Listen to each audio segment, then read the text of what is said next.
আত্মীয়-স্বজনগুলোর কাছে যাব। সেখানে গেলে আমার 18 প্লাস বয়স। বিয়ে করা, বিয়ে হয় না, ছেলে আসে না, কারোর সাথে সম্পর্ক আছে। হ্যালো এভরিওয়ান, কি অবস্থা সবার? আজকে আমি নিজে হাতে হাঁস রান্না করব প্রথমবার।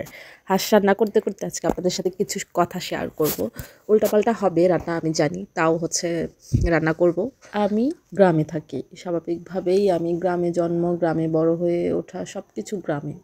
পড়াশোনার সূত্রে আমার ফ্যামিলির আমার বোনরা বা সবাই ঢাকায় থাকে বা ইন্টারের পরে চলে যাওয়ার পরে এখন তারা ঢাকায় শিফট হয়ে গেছে এরকম। আমিও আমার জেলা শহরে পড়াশোনা করছি, তবুও আমার ঢাকায় যাওয়া আসা হয়, যেহেতু আমি গ্রামেই যে একটা চাকরি করি, তো ওইভাবে সময় হয়ে ওঠে না। যতটুকু সময় পাই বেড়াতে আমি ওদিক সেদিক না গিয়ে আমি ঢাকায় যাই। ঢাকায় আমার সময় কাটাতে ভালো লাগে, শপিং করা হতো, সব কিছু। কেন বলছি, গ্রামে যাদের কাছে যাব, যে আত্মীয় স্বজনগুলোর কাছে যাব, সেখানে গেলে যেহেতু আমি পড়াশোনা করছি, আমার 18 প্লাস বয়স, তো তারা বলবে কি বিয়ে কর না, বিয়ে হয় না, ছেলে আসে না, কারোর সাথে সম্পর্ক আছে, ইত্যাদি ইত্যাদি প্রশ্ন করে খুবই খুবই বিরক্ত করে তোলে। একটা কথা কি জানেন, আমাদের গ্রামে অনেক আত্মীয় স্বজন আছে। আমাদের যে কোনো বিষয় যেমন তারা আনন্দ হয়, তেমন তারা আমাদের যে কোনো বিষয় দুঃখ পায় বলে আমরা মনে করি। আসলে সত্যিকার অর্থে তা কখনোই হয় না। সত্যিকার অর্থে তারা খোঁচাতে মানুষকে খুব পছন্দ করে।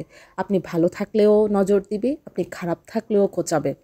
বলবে, খারাপ থাকলে বলবে কর্মের ফল। কোন কর্ম করবেন আপনি সেটা আপনি নিজেও জানেন না, কোন কর্মের ফল আপনি পাচ্ছেন সেটা আপনি নিজেও জানেন না। আর ভালো থাকলে বলবে যে ভালোভাবে ভালো নাই, মানে কি বলবো, অনেক গ্রামে যেরকম হয়, একজনের পরনিন্দা সমালোচনা এক একজনের এক একটা দিয়ে বোঝাবে যে এটা ভালোভাবে ভালো নাই। তো এই কথাগুলো বলার একটাই মানে যে আমাদের যদি সামর্থ্য থাকে, আমাদের শহরে থাকা উত্তম। এখন যদিও আমরা ইচ্ছা করলেও অনেক সময় পরিস্থিতি হয়ে ওঠে না, তবে যেটুকুই ইনকাম করবেন অতটুকুর মধ্যে শুধু খেয়ে পরে বেঁচে থাকার জন্য, একটা সুস্থ সুন্দর পরিবেশের জন্য, মানসিক শান্তির জন্য হলেও আমি বলবো যে শহরে থাকা উত্তম। আমি বললাম না আমি ছুটি পেলেই শহরে চলে যাই, আপনারা শুনলেও হাসবেন হয়তো, কিন্তু এটা সত্যি কথা।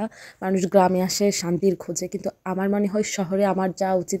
আমি যাই পার্সোনালি শান্তির খোঁজে, কারণ আমি গিয়ে কোথায় উঠি, আমার বোনদের বাসায়, তারা তাদের কাজে ব্যস্ত, তাদের এত সময় নাই যে কে কী করলো কে কী করলো না বসে থাকার। যেটা ঠিক সেটা ঠিক, যেটা ঠিক না সেটা ঠিক না, খুব সংক্ষেপ আলোচনা হয়।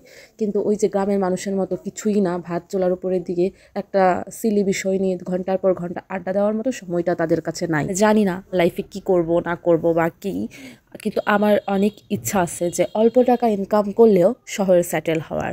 হয়তো নিজের একটা বাড়ি থাকবে না সেখানে, তবে ভাড়া বাসায় থেকেও মানসিক শান্তিটা থাকবে। এখানে কেউ আপনার নামে আলোচনা সমালোচনা করার থাকবে না। এর চেয়েও শান্তির বিষয় আর কিছুতে থাকতে পারে না। আমরা গ্রামের মানুষরা অনেক বেশি ক্রিটিক্যাল, কারো ভালো জিনিসটা সহজে অ্যাকসেপ্ট করতে পারি না। অনেক কষ্ট থেকে আজকে কথাগুলো বলা, কেউ পার্সোনালি নেবেন না। যাই হোক, তার মধ্যে আমার হাঁস রান্না হয়ে গেছে। হাঁস রান্নাটা যদি উল্টাপাল্টা হয়েছে, তবে দেখতে খুব ভালো লাগতেছিল, ইচ্ছা করতেছিল সাদা ভাত দিয়ে হাঁস রান্না খাবো। এই তো, সবাই ভালো থাকবেন, সুস্থ থাকবেন, আল্লাহ হাফেজ।